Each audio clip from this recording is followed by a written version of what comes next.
Hello, everyone, and welcome. It is my honor and pleasure to host today Dr. Gili Segall, who is a clinical assistant professor of child and adolescent psychiatry at the NYU Child Study Center. Hi, Gili. Hi, Ofer. Thank you for having me Welcome. today. No, thanks for joining us. And why don't we start with you introducing yourself and the work that you do?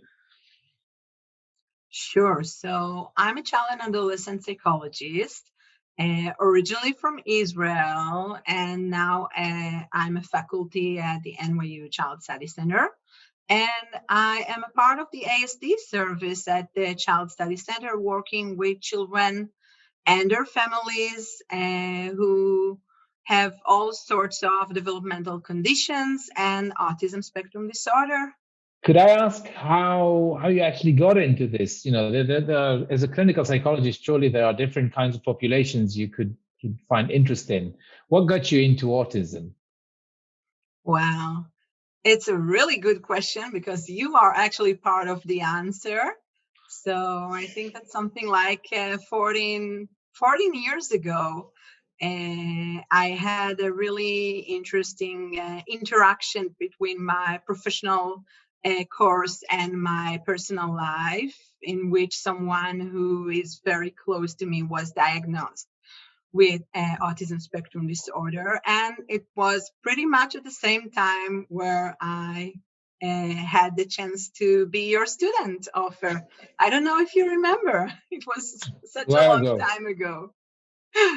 And you just came back from Cambridge and introduced me to this wonderful world, which I had a lot to do with in my personal life at the same time. So it was just, a very natural process. And ever since, I'm there. And how wonderful it is that you've decided to stay and to extend even when you go abroad. Could I ask a bit more about the kind of work that you do? This meeting is all about the encounter between autism, emotions, and technology. So why don't you tell us a bit about the kind of work that you do around emotions with the children on the spectrum that you work with? Yeah, absolutely. So emotions are a crucial part of a human experience, I think, and specifically for individuals. By the way, we work not just with children, I can't remember if I've mentioned it, but with young adults too at the Child Study Center. And so for individuals with autism, it's always another aspect of our work as professionals with them, trying to introduce some emotions, work on emotion recognition, help people become more and more aware of their emotions and the way that it relates to their daily behaviors, to certain thoughts that they might have during their daily challenges, and sometimes in the good times too. So I am working with children and their families, their parents, in order to support this awareness and to help them elicit and increase the way that they are aware of all of these really important aspects of their daily lives. No, it's interesting that you brought up parents because we know that in typical development, parents are often role models and also mediators of different kinds of socialization experiences for kids. And that for children with autism, it's often even more so. And I wondered what part do you find parents play in the kind of work that you do around emotions with kids with autism?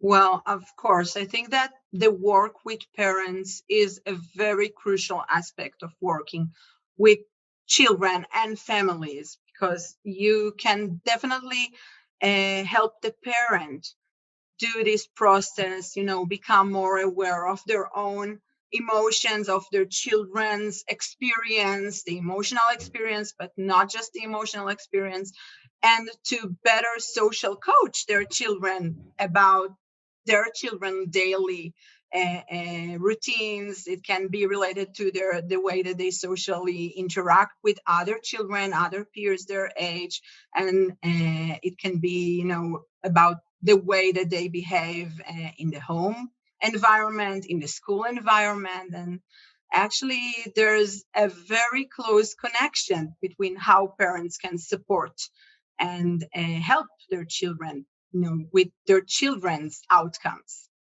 Is there any example that comes to mind that you're happy to share?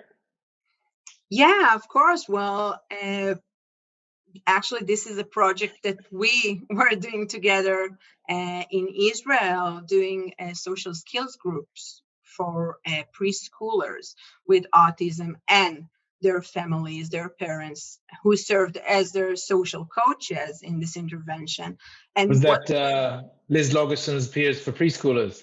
Of Right. course, Peers for Preschoolers. Thank you so much for mentioning. And in which we've taught them the social skills and helped them increase their ability to actually engage in play dates that they were hosted in and that they hosted. Sorry, that they hosted and that they were guests in.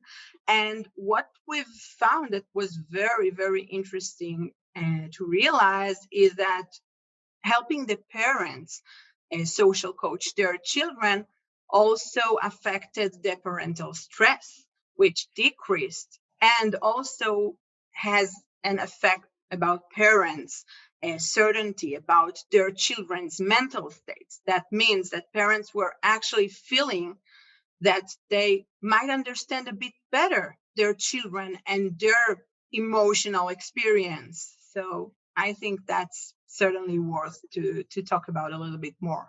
So by engaging parents in this kind of mediatory role for their kids, we not only improve the parents' understanding of emotions, but also their ability to support their children's emotional understanding. Absolutely, and social skills for sure. Mm-hmm. No, that's very cool. But when we think about it, you were talking about groups meeting face to face, right? And in a way, when you think about technology getting into this, it sometimes even feels counterintuitive. What would technology have to do with the understanding of emotions? How do you see technology integrated in this kind of work? Yeah. Well, it's very relevant. And over the last almost year, I think we've actually been working only, completely, almost 100% of our sessions. We were doing it over telehealth Was that with because of Child Study COVID? Center. Yeah. And what I've become to realize is that actually for some individuals on the spectrum, it might be somewhat more challenging of using the technology of Zoom and all sorts of other video platforms in order to do therapy, to engage in therapy. But for others, it's actually a much better platform, much more effective than the in-person experience. So, Why is that? well, that's a really good question. From what I hear from people that I work with, is that sometimes it's just easier. It's more of like a focused stimuli, not necessarily having to absorb certain other sensory stimulations like sounds or smells or a more of like a complex experience of sitting with someone in a room, interact with them, and being very mindful of all very specific features of the social interaction, and instead just being very focused in the screen. And also, I was able to realize that some of the individuals that I'm working with are actually very strong at their technology use, many times more than me, So I have this very young child that I work with who teaches me all about Zoom and other video platforms. And that's wonderful. In that way, I get to learn from them, and, It could be better an empowering understand the experience. technology. Sorry? It could be an empowering experience for them. Yeah, absolutely, for both of us. And I think that, when you're more comfortable at certain setting, then you will probably also be better able to take something out of the interaction that is going on through this setting. So, But you see this actually when COVID is finally, hopefully, very soon gone. Do you see this going back to the way it was before? So well, that, unfortunately or fortunately, I don't think so, so much. I believe that, as much as I can share, that from my very personal perspective, if you would have told me like a year and a half ago that I will move like completely to working online, I would probably say no way. Because this is something that I wasn't feeling very comfortable with and wasn't very familiar with. But from what we see right now, we can actually see that this technology can be very effective and very helpful, and also to make our interventions much more accessible. I currently work, my office is in the center of Manhattan, but I work with people from all over the New York and New Jersey states, also Connecticut, Florida. So that's actually amazing. And these are all people and individuals and family that would probably not be able to come to an office near them. so So increasing accessibility to service through online platforms. yeah. And many people also, share that it's just, easier without a commute time. Again, from their comfort zone. I work with teens from their room. I can see, their interests that they're talking about. They can show me the things that they like that are around them, their pets and everything. So it's a different kind of therapy. It's a different kind of intervention. And it's all thanks to the technology that luckily we have. So I currently plan of, at least keeping some of my clinical work online. Well, if we think about what we spoke earlier, um, about parents' role as their children's mediators or social coaches, that actually means that if you work with them online, the parent gets a much bigger role, isn't it? Well, it depends. I think it's very individualized. So there are kids and teens mostly, who will just close their door and talk with me and will not be very interested in sharing what's going on with their parents who are in the next room. But it's more, again, I think that it's more possible, more accessible. So sometimes the parent will just join for a brief, like a few minutes at the end of the session, and we will share with them, some ways in which they can help and they can enhance their children's progress. But again, it's very different. I do, sometimes it's very easy. It's much easier today to work with both parents when they're from two different locations, from their offices, for example, and then to have the child also join us in a kind of a family session. So again, technology has allowed us so much more than what we had before. So that's good. I think that technologically speaking, even this um, improved system of meeting online is still considered quite classical. So it is still the face-to-face meeting with a therapist. Do you see this going even further? And that's something that we psychologists often dread, the moment in which clients would say, okay, I think we can do with the computer without you. Do you see any of this kind of work that can be done directly with a computer? Well, that's a good question. As a therapist, I'm probably not very neutral about this question.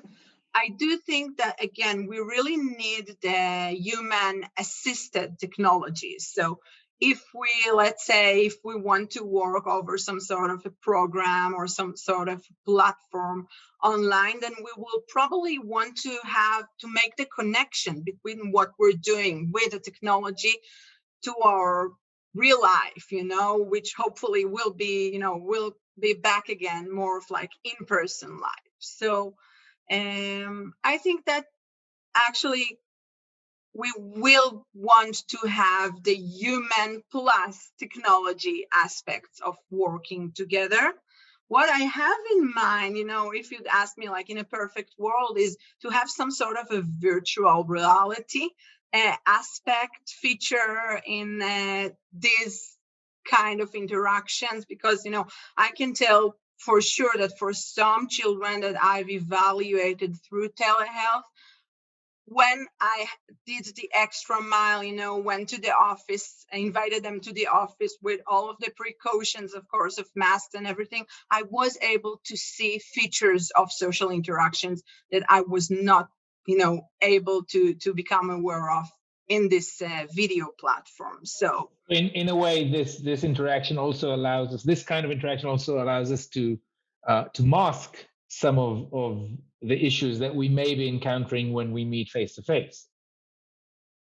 Yeah, to mask, and in a way, sometimes it also decreases our ability to interact.